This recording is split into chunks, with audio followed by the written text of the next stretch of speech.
What if the man who built the foundations of quantum mechanics was actually wrong about what it all meant? Niels Bohr was the king of the quantum world. His word was law.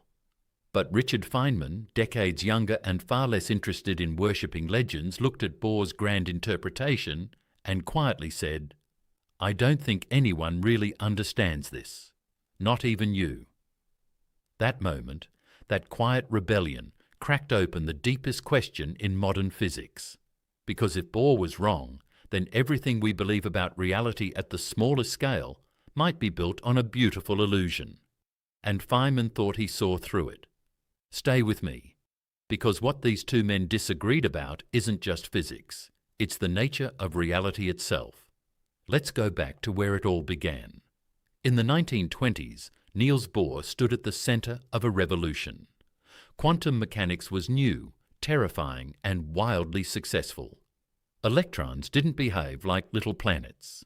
They behaved like ghosts. Bohr's answer was bold.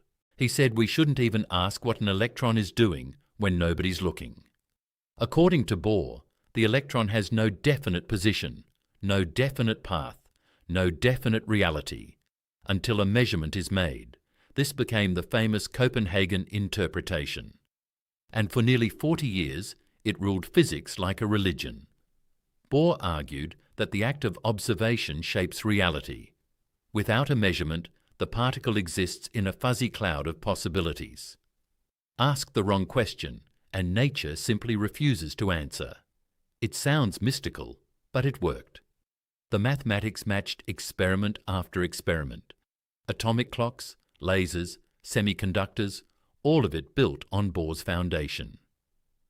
So why on earth would anyone challenge him? Enter Richard Feynman. Young, sharp-tongued, and absolutely refusing to bow to authority. Feynman didn't accept the idea that nature was hiding something behind a curtain of measurement. He suspected Bohr's interpretation, while mathematically useful, was philosophically lazy.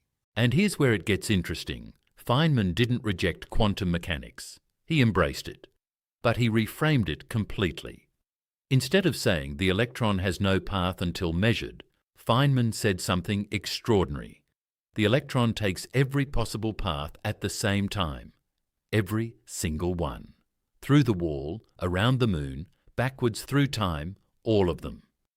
Each path contributes to the final result, and they interfere with one another like ripples on a pond.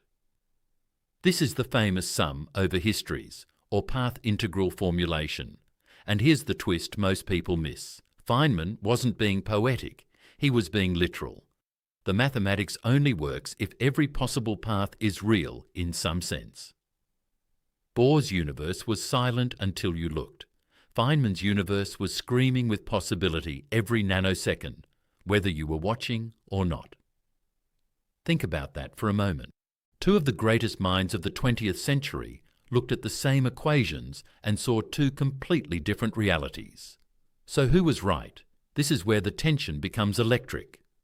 Bohr believed quantum mechanics describes our knowledge of nature, not nature itself. The wave function, in his view, was a tool, a bookkeeping device. It tells you the probability of what you'll observe, nothing more. Reality, for Bohr, only crystallizes at the moment of measurement. Feynman bristled at this. He thought it was a cop-out. He once said, and I'm paraphrasing here, that if you have to invoke the observer to make physics work, you're not doing physics anymore, you're doing philosophy with extra steps. Feynman wanted a physics that was honest about its weirdness. Yes, particles take every possible path. Yes, the universe is bizarre. But don't dress it up in mystical language about consciousness collapsing wave functions. Just calculate, let the maths speak. And the maths, in Feynman's hands, became something almost magical. With his path integrals and his now famous diagrams, Feynman could solve problems that had stumped physicists for decades. Quantum electrodynamics, the theory of light and matter, became the most accurate theory ever tested. But here's where it really breaks down between them. Bohr believed the quantum world was fundamentally unknowable in a classical sense.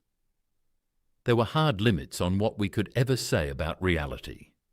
Feynman believed the quantum world was strange, yes, but not unknowable.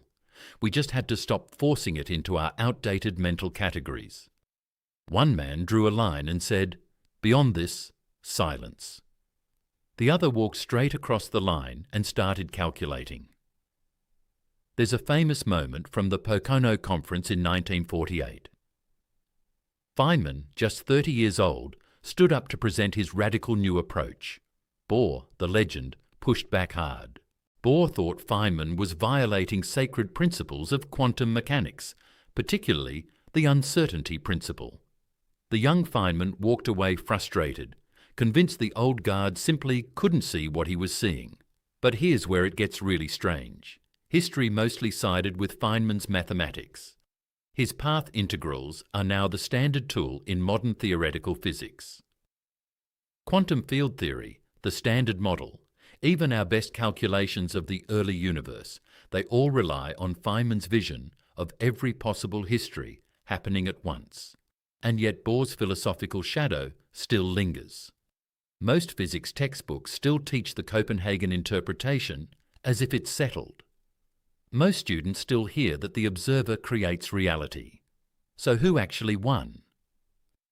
Modern physics gives us a strange answer: neither and both. Today, interpretations of quantum mechanics multiply like rabbits. Many worlds, pilot waves, decoherence, quantum Bayesianism, each one trying to solve the puzzle Bohr and Feynman left behind. Some physicists now argue that Feynman's path integral view points naturally towards something like the many worlds interpretation, where every possible path really does happen in parallel realities. Others say Bohr was deeper than we gave him credit for, that the role of measurement really is fundamental and irreducible. The honest truth is this: nearly a century after the birth of quantum mechanics, we still don't know what it means. We just know how to use it. And maybe that's the deepest lesson of all. Feynman himself said something that haunts every physicist alive today. He said anyone who thinks they understand quantum mechanics doesn't understand quantum mechanics. That single sentence is a dagger aimed straight at Bohr's confidence and at Feynman's own. So here's the question I want you to sit with. If Bohr was right, then reality is a story stitched together through measurement. Nothing is real until somebody or something observes it. If Feynman was right, then reality is a vast ocean of possibilities, every one of them real in some mathematical sense, all of them shaping the world you experience right now. Which world do you actually live in? Look around you, the chair beneath you, the air in your lungs, the photons hitting your eyes. According to Bohr, none of that is fully real until something observes it. According to Feynman, all of it is the result of countless invisible histories crashing together this very second. Two giants, two visions, one universe. And the truth, whatever it is still hiding in plain sight, patiently waiting for the next Feynman or the next Bohr to pull back the curtain. So tell me, do you stand with Bohr's silent, observer-shaped reality, or with Feynman's wild, infinite ocean of every possible path? Because the answer you choose says more about you than you might think.